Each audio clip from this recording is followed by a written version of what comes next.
Right now, I want you to picture a number. Any number between 1 and 1,000.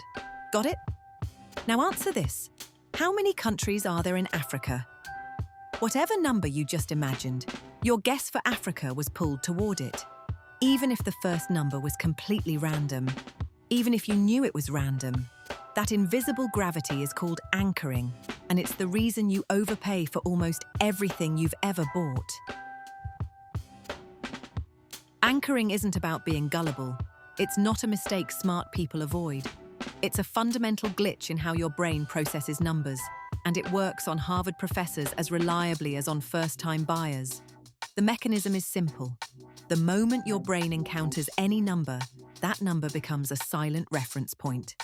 Every estimate, every judgment, every price you consider afterward gets pulled toward it like a magnet, even when the number has nothing to do with what you're evaluating.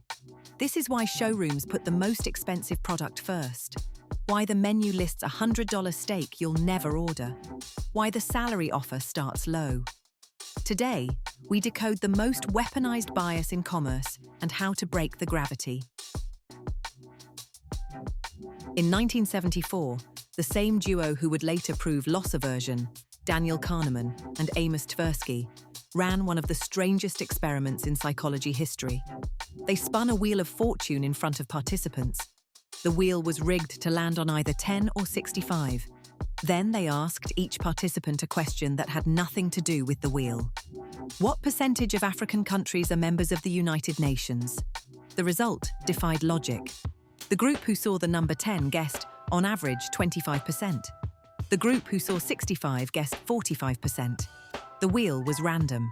The question was unrelated. Participants knew both things. And yet, a random spin of plastic dictated their judgment about geopolitics.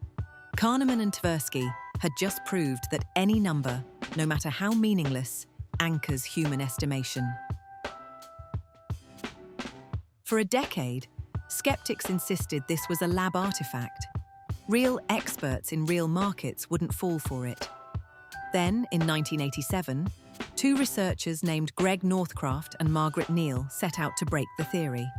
They invited professional real estate agents to evaluate the same house. Same photos, same neighborhood, same square footage, same printed package of information. The only thing they changed was one number on the listing sheet, the asking price. One group saw a list price of $119,000, another saw $149,000.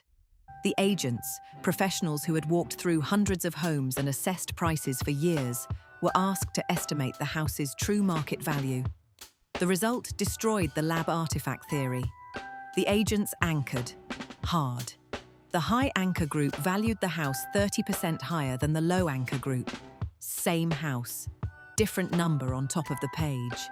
And when researchers asked these professionals to explain their estimates, 90% of them swore the list price had no influence on their judgment. They were professionals. They knew anchoring existed. They had been trained against it. And they fell for it anyway. The anchor doesn't care if you see it coming. Quick note before we continue. If you're finding this useful, hit subscribe. Every Friday on this channel, we decode the psychological mechanisms that quietly run your decisions, from why you stay in bad relationships to why you can't resist a free trial. The goal is simple. Understand the bias, recognize the exploitation, and take back control. We release new deep dives every Friday at 4 p.m, and subscribers get notified first. Now let's get back to how the smartest brands on earth turn random numbers into your shopping cart. Walk into any Apple store, the first thing you see at the front isn't an iPhone. It's a fully maxed MacBook Pro for $7,000. You will never buy that machine. Apple knows you won't. That's not why it's there. It's there because after you stare at $7,000, the $1,200 MacBook Air suddenly looks like a bargain. The same playbook runs on every menu in every fine dining restaurant in the world. There's always a $95 steak nobody orders. It exists exclusively to make the $45 steak feel reasonable. Tesla puts a $120,000 Plaid model at the top of the configurator before you even see the $40,000 Model 3. Wedding venues quote the Platinum package first. Lawyers cite their highest hourly rate before negotiating. Every premium price is engineered to be a sacrificial anchor for the price they actually want you to pay. But anchoring isn't just retail. It quietly runs every salary negotiation you've ever lost. The number on the table when you walked in, even if it was the recruiter's first offer, became the gravitational center of the entire conversation. Studies of compensation negotiations show that the first number stated by either side predicts the final outcome more reliably than the candidate's actual experience or market data. Anchoring runs jury verdicts. When prosecutors recommend a high sentence, judges hand down longer terms, even when the recommendation has no legal basis. It runs your tipping. The suggested 15, 20, 25% at the bottom of the receipt is not a courtesy. It's an anchor designed to lift the average tip across millions of transactions. It runs your charity. When a fundraiser asks for a $1,000 donation first, the eventual $100 gift feels generous when it would have felt extravagant if asked alone. Here's what most people miss. Anchoring isn't a marketing trick. It's the operating system of every price decision in the modern economy. Amazon shows you the strike-through price in red. Costco labels how much you saved. Black Friday is a $40 billion industry built almost entirely on a single anchoring trick.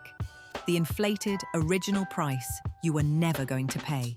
The number doesn't need to be true. It doesn't need to be reasonable. It doesn't even need to be possible. It only needs to arrive first. Your brain does the rest. There are 3 tools that actually diffuse anchoring. The first is the consider the opposite technique, developed by psychologist Charles Lord. Before evaluating any number, force yourself to actively generate reasons the number might be wrong. The simple act of considering the counter-anchor neutralizes about 50% of the bias in lab studies. The second tool is the independent estimate rule. Before you ever see a price tag, decide what the thing is worth to you, in writing, with no reference to the seller's number. This is what professional buyers and procurement teams do. They commit to a price ceiling before negotiation starts. The third tool is the walkaway anchor. In any negotiation, the most powerful move is to state your number first. Counterintuitive, but proven. The party who anchors first controls the gravitational center of the deal. Most people stay silent, waiting to hear the other side. That silence costs them, on average, 20% of the final outcome. Once you see anchoring, you cannot unsee it. The asking price on Zillow, the MSRP on the windshield, the recommended donation on the museum sign, the bartender's tip jar already preloaded with $20 bills. Every priced interaction in your life is being preceded by a number designed to set your reference point before you even reach for your wallet. Your brain didn't evolve to evaluate prices. It evolved to compare. And every modern business knows that whoever controls the first number controls the comparison. The anchor isn't a price, it's a frame. Now you see it. Hit subscribe. Your brain will thank you.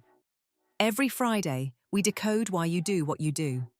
Next week, we're breaking down sunk cost fallacy, why you keep paying for things you stopped wanting, and the 5-year rule that quietly steals your life back.